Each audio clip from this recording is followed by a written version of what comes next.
have opened the door. I am the first to be appointed to the Supreme Court, first woman to be appointed to the Supreme Court. It is not because there is scarcity for competent women to be appointed to the Supreme Court. There are competent persons, women also, who can be considered and appointed as judges of the Supreme Court. The first female appointment of a women judge came only in 1989. Even thereafter, women's representation had been far from substantive. From about the 256 judges appointed to the Supreme Court till now, only 11 have been women.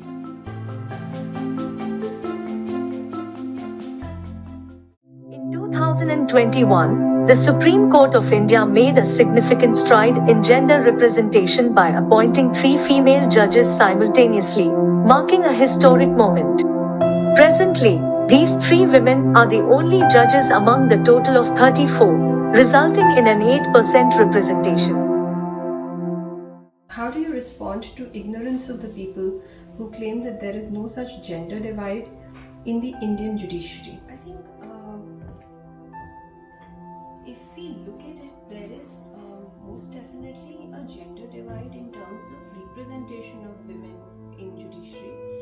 But to say that there is a gender divide in terms of how judgments are being delivered or how a particular matter is being heard or how an adjudication takes place, I doubt that there is so much gender inequality that we see there. Definitely there is definitely a lot of space for more women to come up as judges, and there is enough and more space for representation. As a matter of fact, I remember RDG Ginsburg, when she was asked that how many women does she see that the Supreme Court of the United States should have, and she said, I would want 9 of them, which is the exact strength of the entire Supreme Court of the United States. So I think that the inequality that is there is not in the administration of justice, but there is an equality in terms of representation of women in the judiciary, and I think that is an area that needs to be addressed.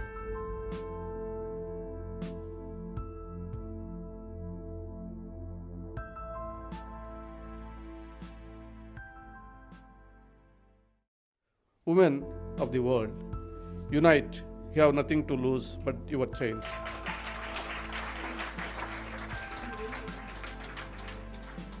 You are laughing. Yes, I don't want we have to cry, but with anger, we have to shout, demand that we need 50% reservation. It's not a small issue of thousands of years suppression. You are entitled, it's a matter of right. Nobody is going to give a charity. It is unfortunate. Some things we realize very late. With the help of all of you, after some time, we may realize and reach this goal in the apex court as well as other courts. I don't know whether I will be here or somewhere, but the day I will definitely feel very happy that we achieved this goal. I gathered some information about the system which we are working. In the entire country, our lower judiciary, I don't want to use the word of lower judiciary, but subordinate judges and all, less than 30%. In high courts, women judges are 11.5. Supreme Court, after 4 judges out of 33, we are just around 11 or 12. Lawyers, 1.7 million advocates in the country, only 15% are women. And only 2% are elected representatives in the state bar councils.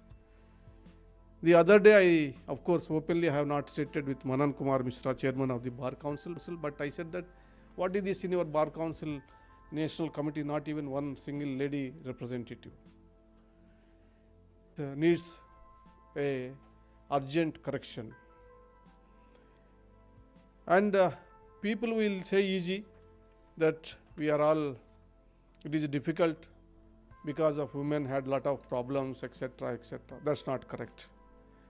I do agree that preference of clients sometimes, uncomfortable environment, lack of infrastructure, crowded courtrooms, lack of washrooms, lack of crushes, and lack of sitting places, which are the major issues which is unfriendly to the women lawyers in this system. So these are the ground realities which we have to tackle these issues immediately. Recently, Senior Advocate Mahalakshmi Pavani, President of the Supreme Court Women Lawyers Association, wrote to the then CJI, Justice Sarad Bobde, to increase the appointment of women judges in all levels of the Indian judiciary. The application reiterated the need to have adequate representation of meritorious women by citing Articles 14 and 15 of the Constitution that promote and safeguard equality on the basis of gender. How do you think women's representation in the judiciary has changed over the years? Very well, it has changed very slowly but surely. Because when I started the profession, there were hardly any women in this industry. And now there are a lot of women getting into law schools. More law schools have opened up, and the youngsters are getting into the lower judiciary, writing exams, becoming civil judges, and slowly they come up to the High Court. So there has been a real improvement in terms of women entering the profession. Previously it was known as the old boys school. It still continues to, but there will be changes in the future. The gender gap in India is so wide that we are often talking of just women representation without paying any attention to the inherent intersectionality debate. Women are not just one monolithic community in India. From all the 11 women who have made it as judges in the Supreme Court, there has been only one Muslim woman and one practicing Christian. There has been no Dalit or Adivasi woman, and no woman representing the sexual minorities in India, including a trans woman. The intersectional representation has to be borne in mind because women representing different communities bring in perspectives which others cannot. I may not speak in detail, but I can only say that advancing women's participation in the judiciary promotes the role of gender equality in broader ways. Female judicial appointments, particularly at senior levels, can shift gender stereotypes, thereby changing attitudes and perceptions as to appropriate roles of men and women. Women's visibility as judicial officers can pave the way for women's greater representation in other decision-making positions, such as in legislative and executive branches of the government.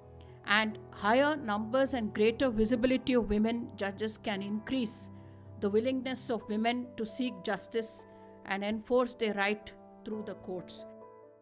And I may say, in my all humility, that what happened in 2008, being the first lady judge from the bar in Karnataka High Court, God willing, and with the blessings of all of you, I may become the first Chief Justice, woman Chief Justice. I believe that in order to solve any problem, the very first step is to acknowledge that there exists a problem, and more importantly, take up the responsibility for solving it. Though the number of women, not just in the judiciary but in the legal profession in general, has been low for several decades now, it's only recently that people have started talking about it. And this, I believe, is a step forward, and I'm sure that a more representative judiciary is a work in progress. Looking forward, I feel that in order to increase representation of women in the judiciary, it is essential to increase the number of women in the bar. Though girls who take up law in universities is increasing, not many transcend into becoming advocates, practicing law. This is because of several institutional, structural, and social factors that need to be addressed. In the subordinate judiciary, women generally are more as compared to the higher judiciary, and this itself is an indicator to show that when sufficient opportunities are given, starting from equal selection process, women tend to do better. So I believe that when these gender stereotypes and gender biases are broken, talented women who deserve positions in the legal profession would be able to achieve. Well, the representation of women in institutions like judiciary is fast evolving, but all these changes that have taken place in the judiciary are not some radical transformation that happened overnight. And for this change, I would give brownie points to all those strong and determined women who believed that they have to be the change to see the change. For instance, if it was not for people like Justice Fatima Bibi breaking the glass ceiling way back in 1989, the representation of women as a Supreme Court judge would have just been a forbidden fruit. Recently, the statistics reveal that the newly recruited judges in many Indian states, district courts are women. So this is such a progressive change, and the credit for this change goes to the widespread education initiatives, and also there is a paradigm shift among the masses that if they are going to educate their daughters, then it is definitely going to open the pathways to prosperity. Now, as regards the status of inclusion of women in higher judiciary is concerned, so the current scenario is the outcome of the profession 2 decades ago, which means that the judges that are coming to the High Court and the Supreme Court today in 2023, they all reflect the state of bar way back in 2023 years ago, way back in the beginning of the new millennium. And also, when we see the current status of the 33 sitting Supreme Court judges, so out of those 33 sitting judges, at least four are women. But India still hasn't seen any women Chief Justice of India. So in future, we are going to witness history when in 2027, Justice P.V. Nagaratna is going to become the first female Chief Justice of India. I so look forward to that day. So, if we want to see more and more women in judiciary, so we must encourage and push more and more fresh law graduates to take PCS judiciary exams seriously, and we must actually encourage lawyers also to make a conscious decision to choose judiciary as a profession, because if we want to see the change, we have to be the change.